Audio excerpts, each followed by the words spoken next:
I'm Camilla Hellman, Executive Director of the Foreign Press Association Scholarship Fund, and I would like to welcome you to the 23rd Annual Foreign Press Association Scholarship Fund Awards. This evening we will recognise 5 exceptionally talented international graduate students of journalism, and we will be awarding 4 scholarships for written op-ed, and for the first time an award for visual multimedia op-ed. Our awardees are young journalists who are already demonstrating through their work and accomplishments to date the leading role they will be playing in reporting the news of tomorrow. And now I would like to ask David Michaels, President of the Foreign Press Association and Foreign Press Scholarship Fund, to say a few words. David.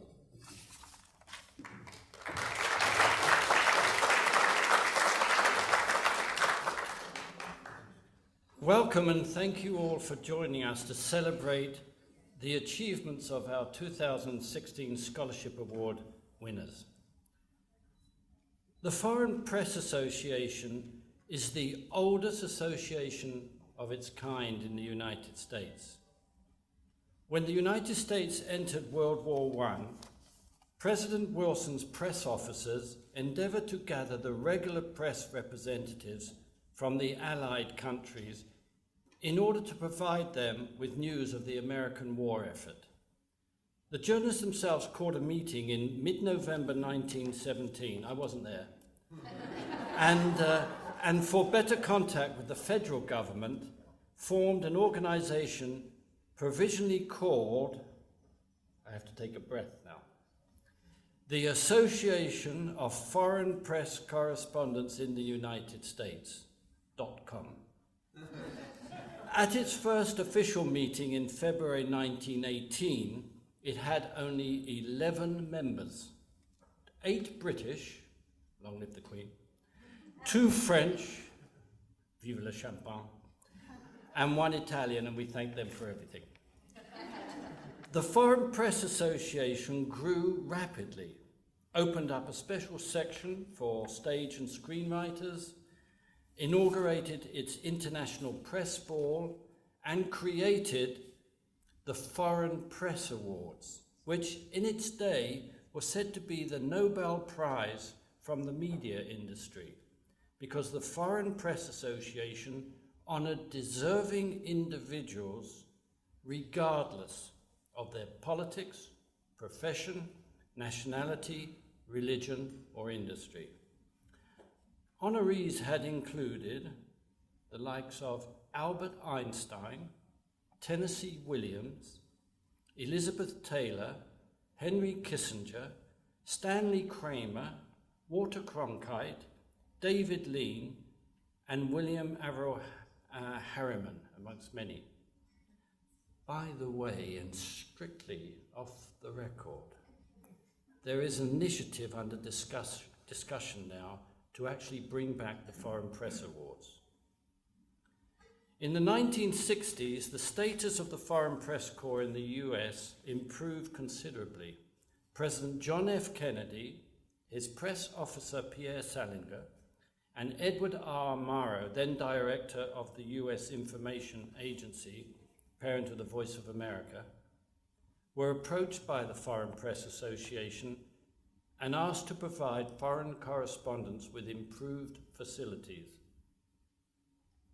This initiative of the Foreign Press Association resulted in the opening of the Foreign Press Center in New York, in which President Kennedy took a personal pride.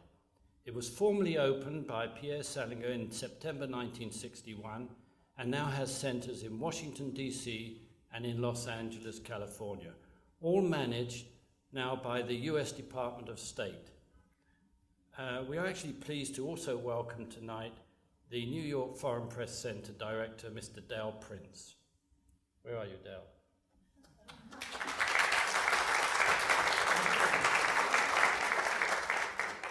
You don't have to thank us for the job. Okay. Members of the Foreign Press Association are somehow twofold ambassadors. They bring their worlds to the United States and at the same time export their views on the United States and its citizens to readers and audiences in their own countries. The Foreign Press Association Scholarship Fund was established on the 75th anniversary of the founding of the Foreign Press Association and has been contributing to the development of the next generations of international reporters for more than 2 decades. Since its establishment, the FPA Scholarship Fund has helped 79 journalism students, complete their studies, launch and build on their journalism careers. However, the Scholarship Fund could not offer these awards without the enthusiastic support of the many companies, media organizations, and individuals who have provided their financial and other support throughout the years. I wish to particularly thank our 2016 lead sponsors, Bayer, Bloomberg, Daimler, and UPS for their generous support.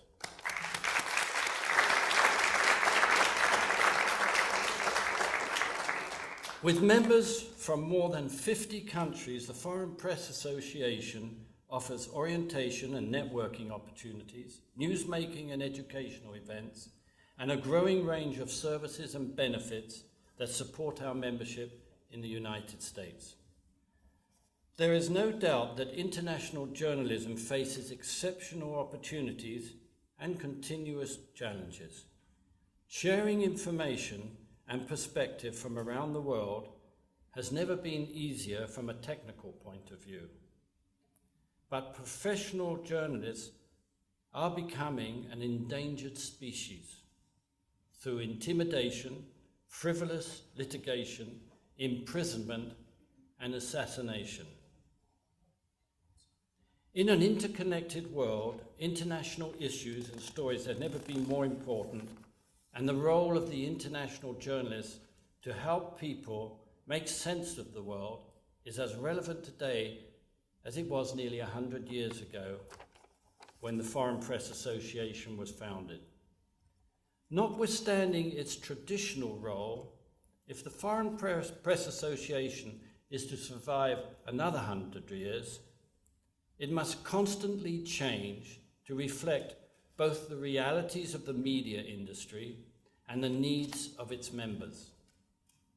Change does not please all, and I confess has been resisted by a small minority of members. However, we must be doing something right.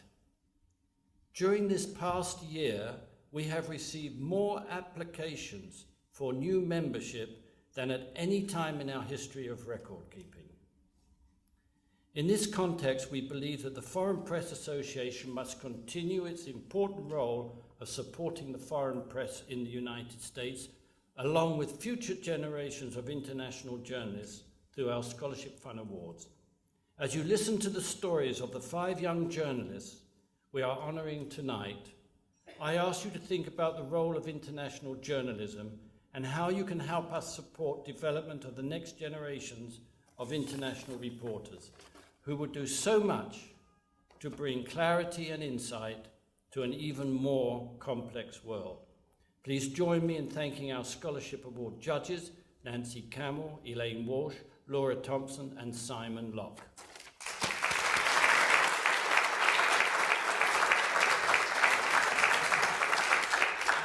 A special thank you to Camilla Hellman, Executive Director of the FPA Scholarship Fund, for planning and organising tonight's event, and Tony Morenzi, Executive Director of the Foreign Press Association, for his additional support.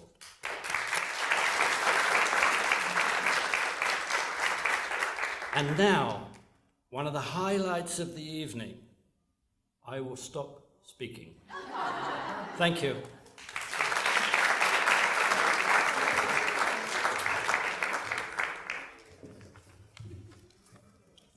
Thank you, David. The Foreign Press Association, as David mentioned, was created the FPA Scholarship Fund on its 75th anniversary, 23 years ago. This evening we will add another 5 names to the Foreign Press Association Scholarship Award alumni. We look forward to growing upon the past work of the fund, increasing the Scholarship Fund program, student membership outreach, and a program of workshops, panel discussions between journalists and international graduate students. This year we received an increased number of submissions representing a greater number of journalism schools across the United States. Applicants had to answer the following question put to them. The 2016 presidential election cycle has been largely defined by non-traditional candidates from outside the Washington mainstream. How important a role has the media played in the rise of these candidates in the US? And how much has the international coverage of these political figures shaped perception of the US election process in your home country? The winning op-eds will be available on the Foreign Press Association website this evening. We encourage you to read them. They're fascinating. And so this evening, we are presenting 4 awards in the written op-ed and 1, as we say, in the multimedia. And now, our first award, which is a joint third place award for $2,500, is to Dean Long.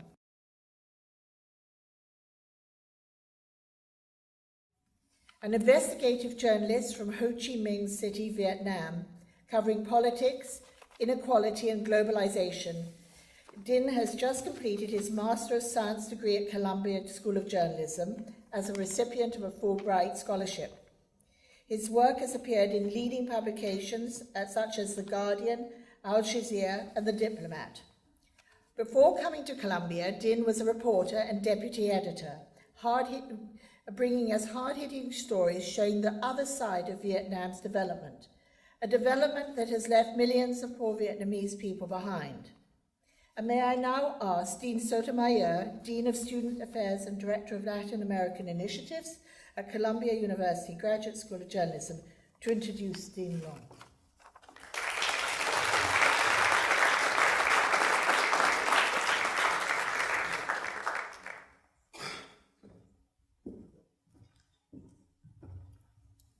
Thank you, Camilla. Thank you, Michael. And to the Foreign Press Association. We had our graduation yesterday, more than a century after we started our school, and our Dean, Steve Call, talked about the much celebrated foreign correspondent work that he's done, of course, but he made reference to the richness that the international students at our school and the international diversity of our student body provides to the world of journalism. That is, of course, an understatement, and you will see why after hearing from the 5 students tonight, why that is so important to continue. They come to us from 40 nations every year. You'll hear from 5 of them, and you will be very proud, and I'm very honored to introduce to you 3 of them. Dean Long, who graduated yesterday from our Master of Science program, as Camilla said, came to us from Ho Chi Minh. He'd worked at a newspaper as an investigative reporter. We would sit here all night long to review all of the things that he'd worked at and the papers that he had contributed to. But it's amazing how much of a grasp on American politics that he has been able to have, despite not having worked in the United States before. In his winning essay, which you'll read later on, he said, "In Vietnam, where an overwhelming majority, admittedly, does not even know what the primaries are, the media spotlight on controversial outsiders has delivered an ironical and unexpected message. In a country where ordinary people often look to the United States as a role model for democracy, the rising profile of Donald Trump is, for many, emblematic of a system that gives voters and fringe candidates a fair tilt alike in their countries." And he finishes by saying, "Many in Vietnam feel that the prospect of Trump becoming the next president of the United States is not a grim picture like the Western media is pretending. Trump's hostile rhetoric toward Muslims, Mexico, and China has not affected his profile in Vietnam. Muslim-related issues are barely on the radar there. Mexico is too far away, and the historic antagonism against China fuels the perception that anything that can hurt the giant to north can only be good. It is in this context that a majority of the Vietnamese masses, unsurprisingly, remain in awe of the system that is rapidly becoming dysfunctional." His boss at the newspaper talked about the work that he had done and what he said briefly in the letter that he sent to us, read in part. Since he had started working with us, he had provided us with a long list of enlightening and investigative stories on unexplored ordnance in Vietnam, wildlife issues ranging from the bear bile trade to the near extinction of rhinos and elephants in Vietnam, environmental issues exposing multinational corporations destroying Vietnam's rivers, and secret untreated wastewater plants. His commitment to that kind of reporting continued in his master's project, which he may talk to you about, and it was on Agent Orange. It was a fantastic story, and hope to see the light of day very soon. Please hear from him now. Thank you very much, Ian, for that wonderful report.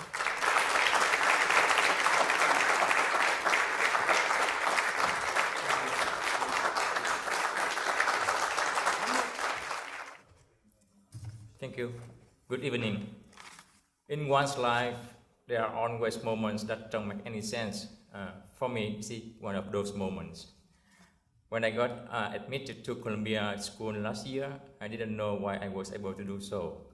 And today, when I'm up here today, I still don't know how I get it. But here is what I know. Next Monday, President Barack Obama is coming to Vietnam. And over the past week, as you might be aware, much has been written about the visit in the New York Times, the journal, and unless I'm missing something, there have been at least 3 stories about the visit in the New York Times. Why does the Times care about that visit? Why do they care about Vietnam?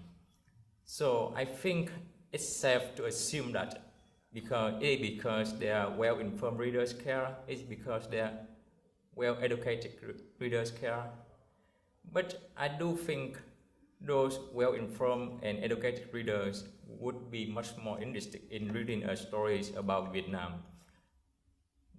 The stories that are written by Vietnamese with the Vietnamese viewpoints. So it is in that context that I strongly believe that given my experience at Columbia and my experience in Vietnam, that makes me one of the few people that can work on those stories. And thanks to the generous scholarship and the generous support by the Foreign Press Association and by the contacts I'm going to make with my brilliant peers here after this event, I'm very ready to come back to Vietnam to take on the stories that international news organizations are looking for. I would like to spend the last few minutes to speak about my master project that my dean has mentioned. The master project is just the master thesis version at my J school. The story is mainly about how Monsanto company, the company that produced Agent Orange, the toxic defoliant used during the Vietnam War, and they were able to come back to Vietnam to sell GMOs. The story delved into the intense lobbying efforts the company has mounted to sell GMOs and about how the US government have to reach the will. And the story is going to appear soon in The Guardian in the next few days. And before it came out, I was a little bit nervous because I was thinking that the story might upset my generous benefactor that make my study at Columbia possible. That is the State Department who gave me the Fulbright scholarship. But then I realized that I was being paranoid because what I have been doing is exactly what the US government is advocating for. That is freedom of expression, freedom of speech, and honest and impartial journalism. So I look forward to reading the story when it comes out, and I think the State Department is looking forward to it too.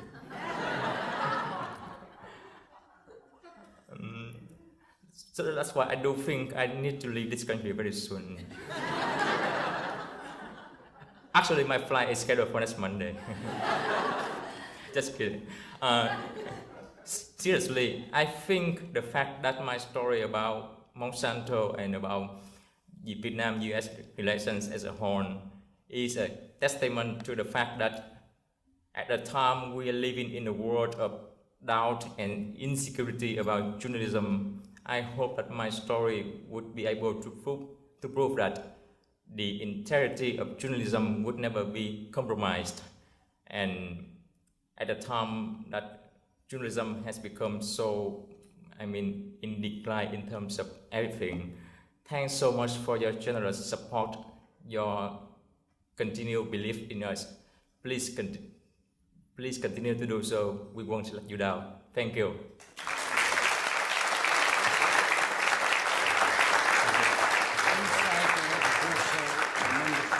Thank you.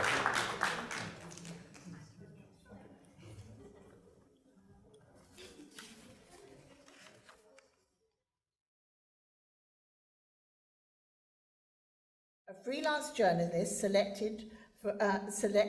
working for selected media organisations covering health, development and business issues. Jennifer, in 2014, launched Rural Reporters, a news portal focused on amplifying underreported issues in rural Africa. And now may I ask Dean Sotomayor to return and to introduce her. Thank you.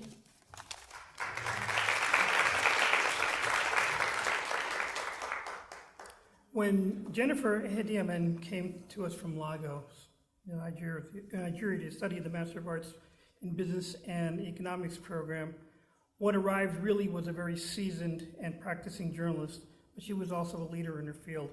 As you heard, she graduated from the Nigerian Institute of Journalism and then proceeded to found the Rural Reporters website, which she will continue to develop when she returns to Nigeria.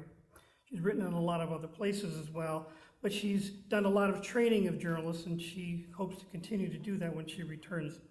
She's taken her commitment to excellence much further in her work at Columbia, and she can talk to you more about some of that. She's really a poet. She's a book author. She's an academic researcher. She's a teacher. She's a blogger. She's a publisher. And that's just in the early years of this young woman's profession. From Columbia, going forward, her intent is to continue developing media in Nigeria to improve, to have more impact and reach more people. In her op-ed piece she submitted, she assessed the coverage of America's presidential race that is available to Nigerians in this way. Until now, I must admit that the coverage of the U.S. elections in Nigeria has been underwhelming. Reports about international politics and manifestos that presidential candidates based their campaigns on are left for columnists to analyze. There's no in-depth coverage about trends, events, or reactions in the mainstream news. And she continued, most of the news coverage about Trump does not focus on his manifestos or views on international policies and how it affects Nigeria or the African region. Instead, for the most part, the reports analyze his campaign speeches and reactions to the supporters on the campaign trail.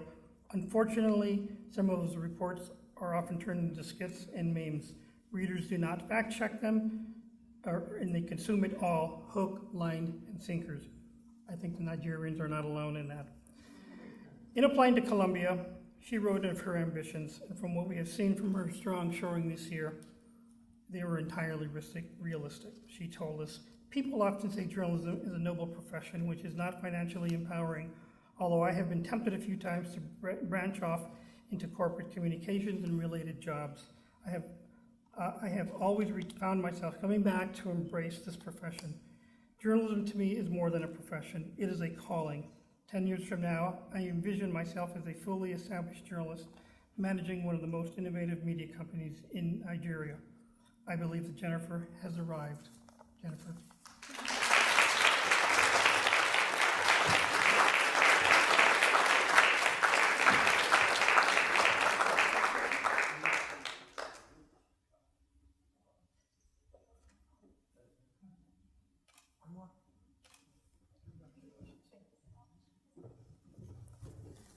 Hello everyone.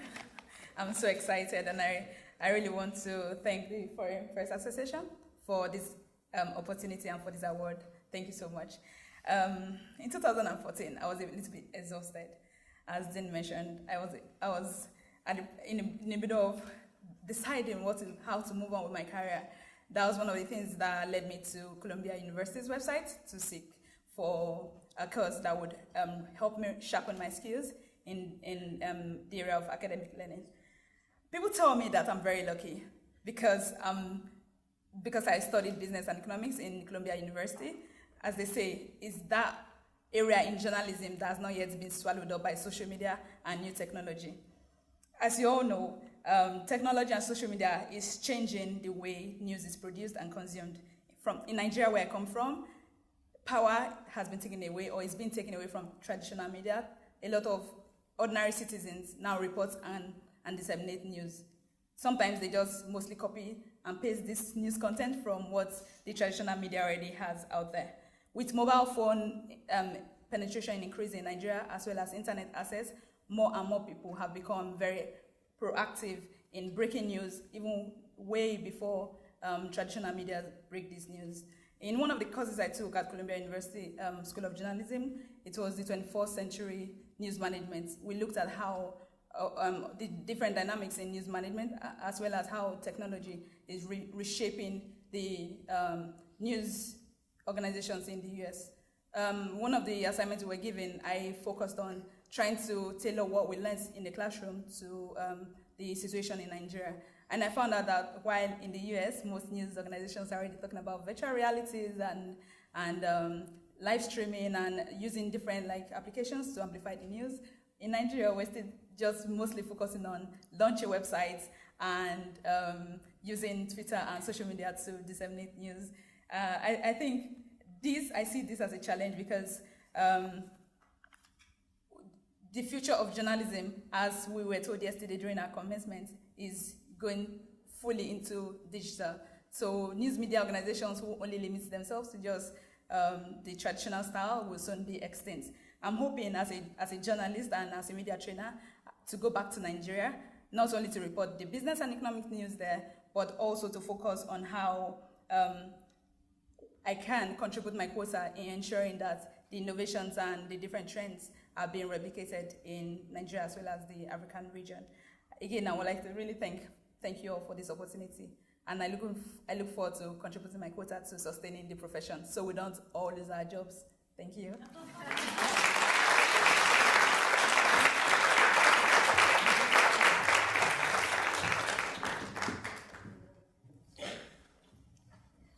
Our second place written op-ed award is to Roberto Capocelli, who receives the Foreign Press Scholarship of $5,000. Roberto is a master's candidate at CUNY Graduate School of Journalism in New York and a Fulbright Scholar.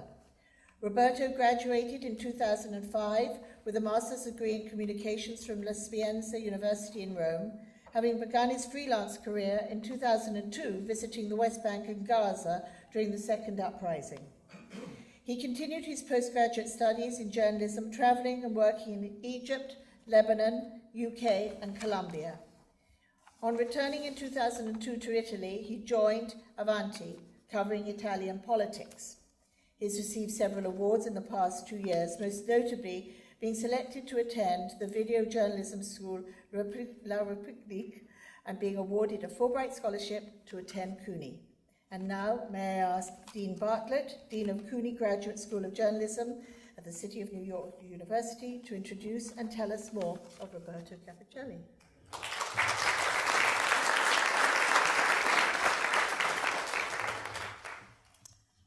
Well, when I was asked to introduce Roberto Capocelli, I said, sure, how hard could that be, right? And then I reread the application that he wrote to our school, and I realized, oh my God, I have my work really cut out for me. Where to begin?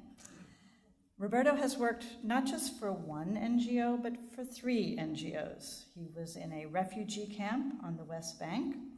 He worked with human rights defenders in the jungles of Colombia. And he was a media assistant with an anti-poverty charity in London. He's been a reporter with Swiss TV, a videographer in Egypt, a writer and editor in Rome, and a press officer for a member of the Italian Parliament, and a public information officer for a UN peacekeeping mission in the Democratic Republic of the Congo. He speaks 4 languages fluently: Italian, his mother tongue, English, Spanish, and French.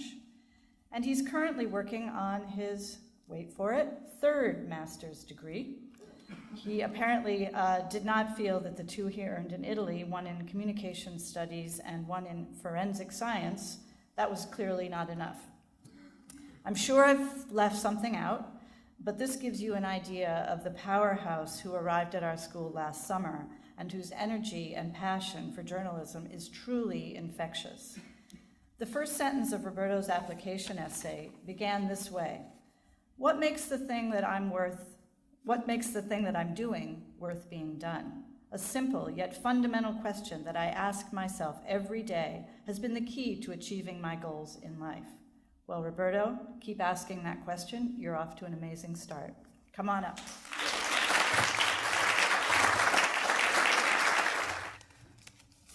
Well, good evening, everybody.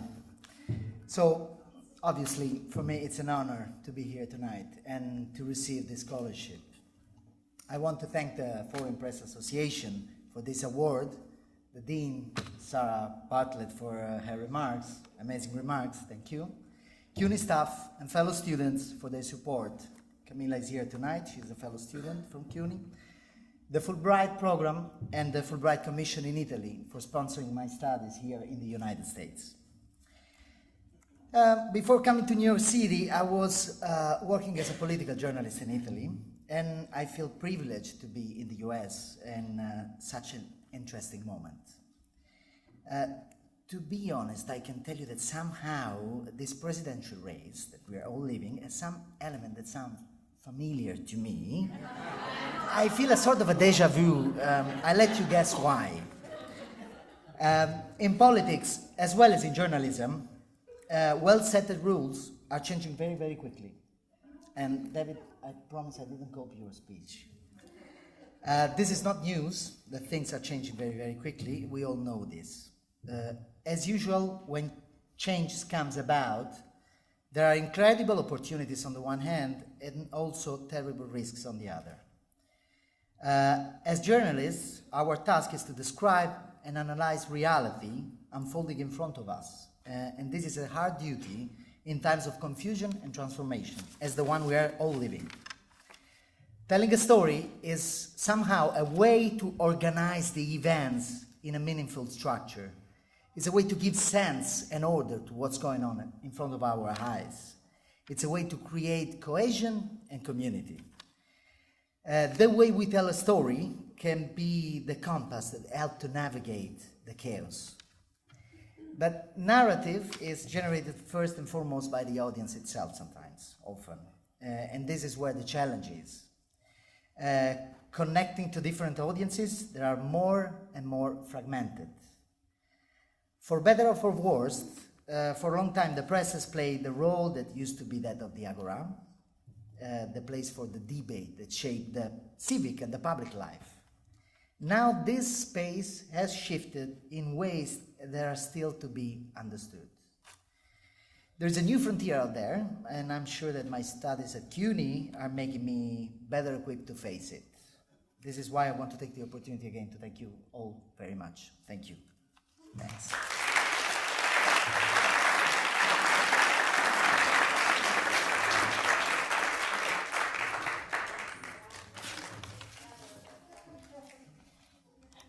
And our first place written op-ed award is to Alexander Gorbachev, who receives the Foreign Press Scholarship Award of $10,000. Alexander Gorbachev is a Russian journalist and Fulbright Fellow at the Missouri School of Journalism, a member of the first post-Soviet Russian generation and the leading Russian music journalist. Alexander's focus has gradually shifted from cultural subjects to social issues and the troubling times of Vladimir Putin's second reign.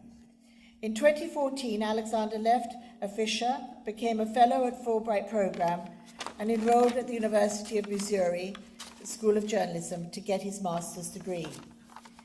The Dean of Missouri School of Journalism was not able to join us tonight, arranging for former Missouri alumni Barney Kalami to introduce Alexander Gorbachev.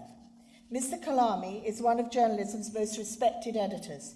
He dedicated himself to ethical journalism and to putting the reader first during the 39-year career at the Wall Street Journal and 2-year term as public editor and ombudsman for the New York Times.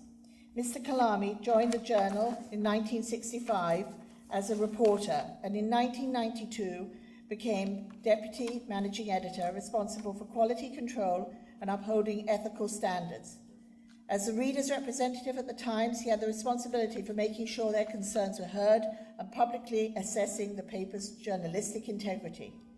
Mr. Kalami, thank you for joining us this evening, and may I now ask you to introduce Alexander.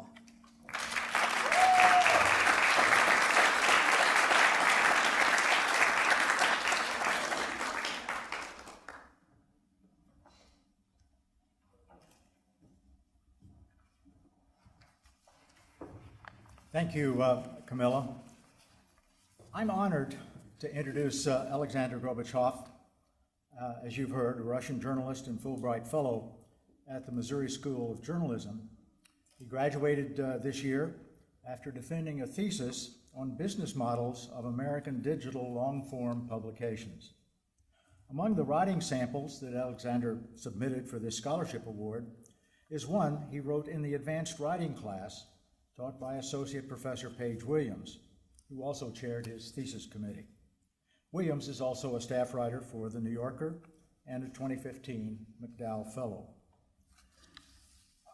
As Camilla said, a member of the first post-Soviet Russian generation, Alexander became interested in writing and in understanding the world through narrative at an early age. He had already composed poems dedicated to Russian political leaders by the time he was 10 years old. By his own admission, however, these poems were rather atrocious.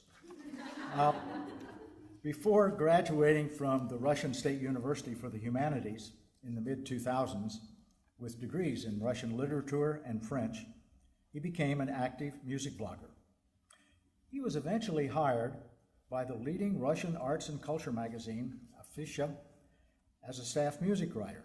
He spent 9 years working for the publication, eventually working his way from being a contributor to being the editor-in-chief and becoming the leading Russian music critic. He launched the biggest Russian music webzine, Volna. He curated club residences, labels, and festivals, and he helped a new generation of Russian independent bands to evolve and establish themselves. Over the years, Alexander talked to and wrote about hundreds of musicians and bands, both Russian and foreign, including artists such as Patti Smith, Robert Smith of The Cure, and many others. While at FPA, Alexander's journalistic focus gradually shifted from cultural subjects to social issues. As an editor, he helped to create several issues of the magazine that were particularly resonant in the turbulent and troubling times of Vladimir Putin's second reign, be it issues dedicated to the life of the Russian LGBT community or to the Pussy Riot trial. As a reporter, he interviewed the leaders of Russian opposition, investigated the infamous government-sponsored educational camp Seliger, and went on tour with the protest rapper Noise MC. In 2014, feeling the need to further broaden his professional perspective and sharpen his journalistic skills, Alexander decided to leave his position at FPA. He became a fellow of the Fulbright program and came to the world's first school of journalism, the Missouri School of Journalism, to get his master's degree. In the summer of 2015, he also won the Muskie internship program and spent 3 months as an editorial intern at Newsweek, writing stories for the magazine and its digital version. Tomorrow, Alexander returns to Russia, where he hopes to start working in the field of long-form narrative journalism, both in Russian and English languages, applying the skills he learned at the Missouri School of Journalism for the benefit of the Russian media. Congratulations, Alexander, and please come up.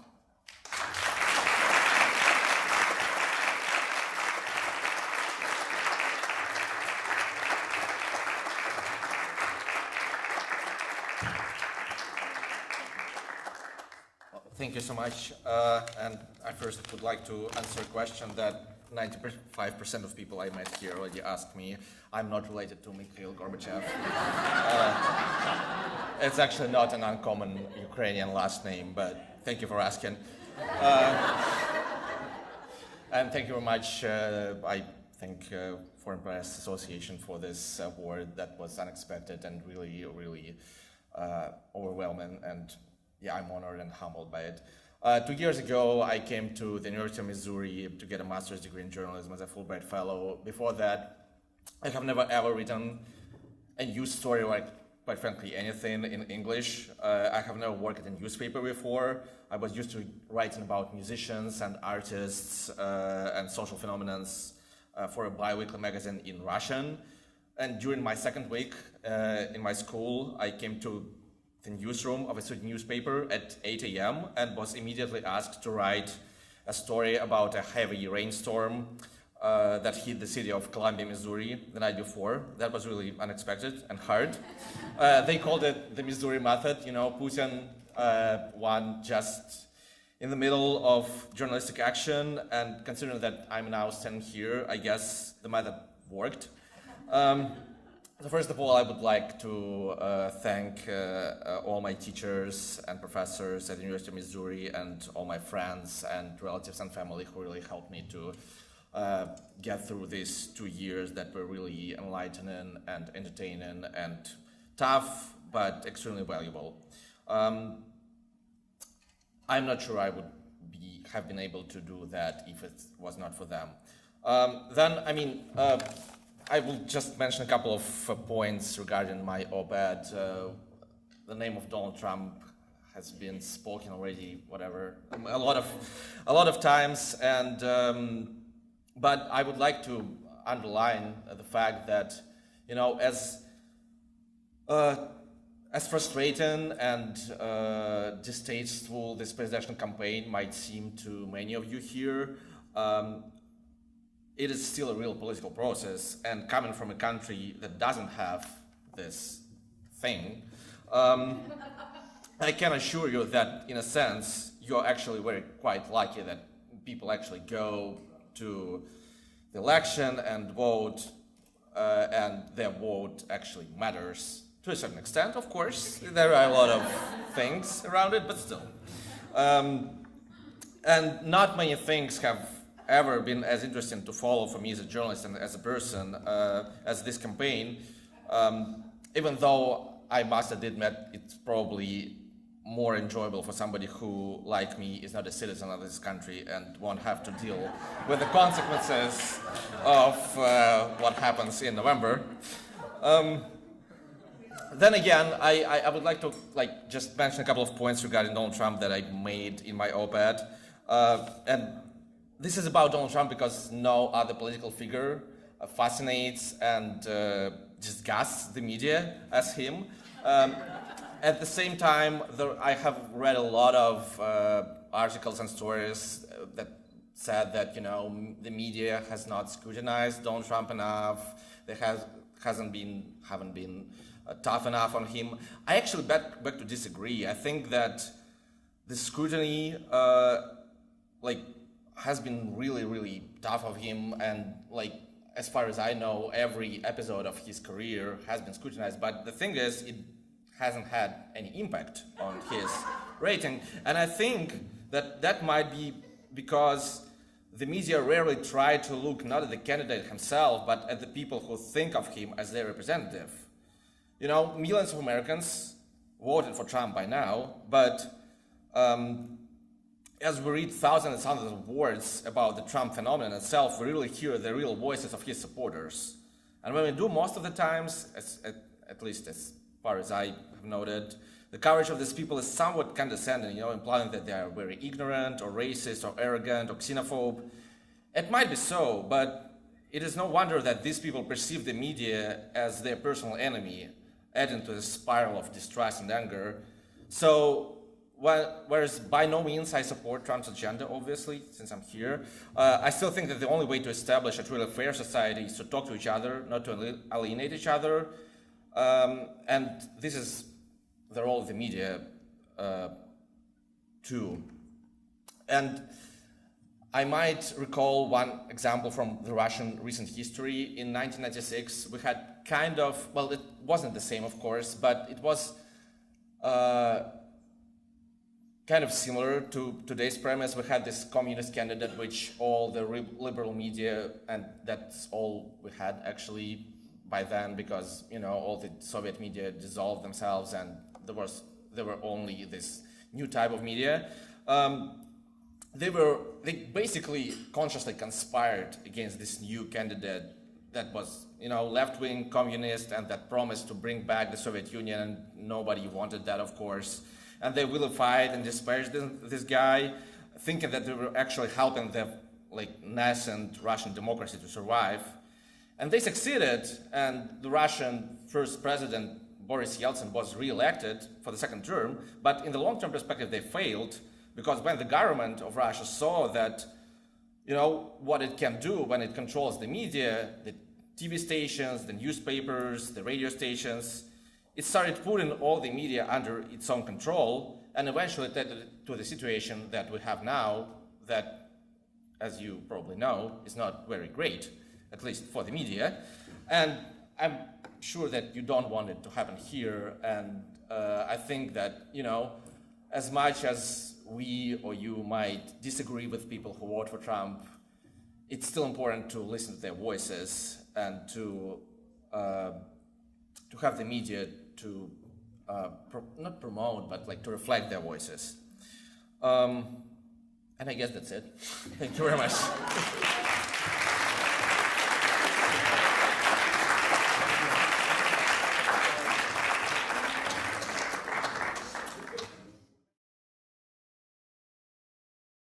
The multimedia op-ed is a changing voice of journalism and is emerging as the leading form of reporting today.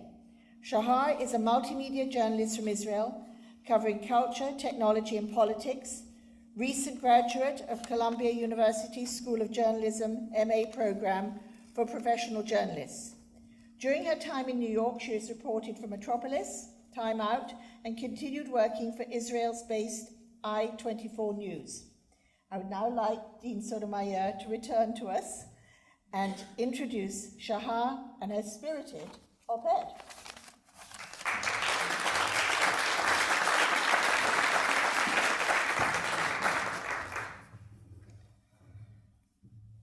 The Master of Arts in Arts and Culture program at Columbia has had students who came to learn a very great range of topics under this broad genre: architecture, music, dance, theater, photography, literature, urban planning, food, and many more topics.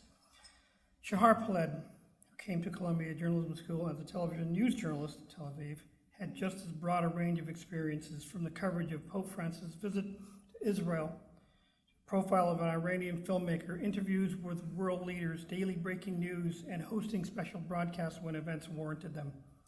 Following her stint in the Israeli military, she turned intensely to her education, and as a student began hitting her stride as a journalist, writing investigative pieces about the environment, education, public affairs, culture, and eventually joining Israel's Meet the Press program following graduation.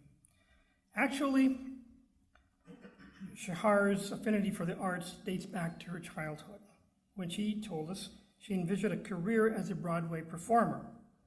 In recent years as a journalist, she has closely examined issues like the role of women in cinema, how art can bridge differences between people with very different cultures, and the importance of theater for Arab children. In her time at Columbia, she continued to look at how culture and social issues are closely interwoven, with a master's thesis that looked at how the nation's homeless population uses technology like mobile phones to build community among themselves using social media and other platforms. Gradually begin to follow the US election process. As the initial shockwaves of Trump's rise will fade, the tiny state will attentively look forward to see what comes next for her big Western ally, witnessing it make history one way or another.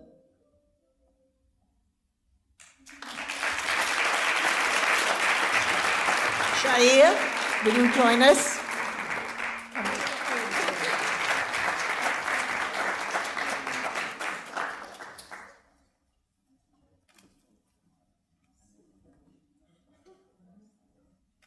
2 smiles.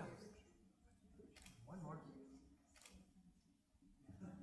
He gets in all the shots. It's okay. He's allowed. And one more. Thank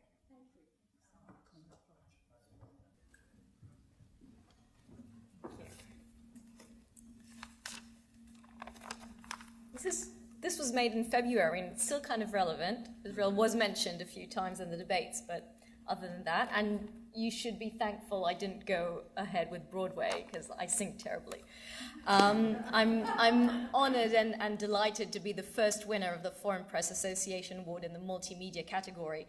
The fact that there is a multimedia category now is a distinctive sign of where journalism is headed and the importance of merging platforms to tell a whole, more complete story. As a reporter covering culture, technology, politics, and society, I've learned the importance of amplifying unheard voices and highlighting those who are usually far away from the spotlight. Homeless mothers, detained refugees, women in traditional societies who wish to work or become elected politicians but are unable to do so, even in democratic countries sometimes. After focusing my reporting in the Middle East and my home country of Israel for the past 7 years, I'm grateful to the Columbia Journalism School, which has opened the door for me to a new media landscape.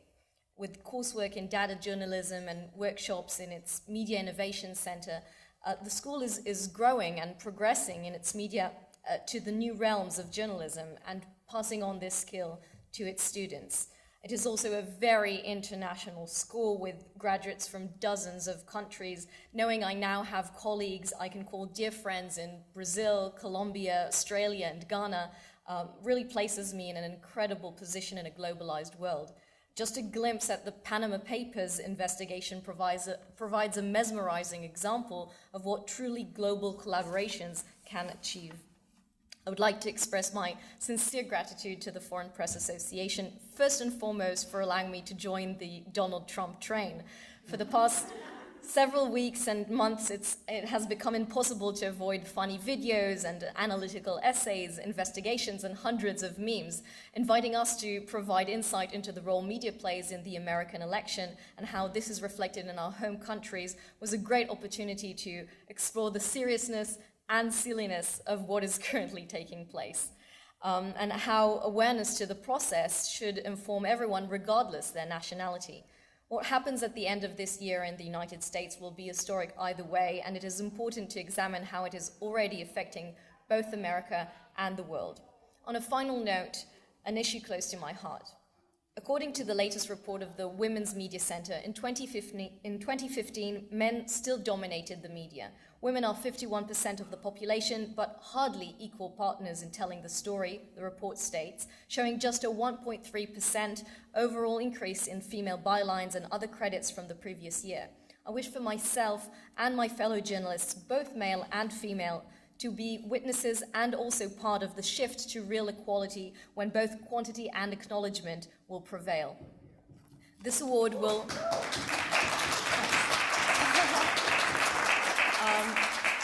And I think this award will allow me to be in the newsroom when it happens and continue to shed light on stories at the intersection of society, technology, and politics, how they all impact each other and our lives.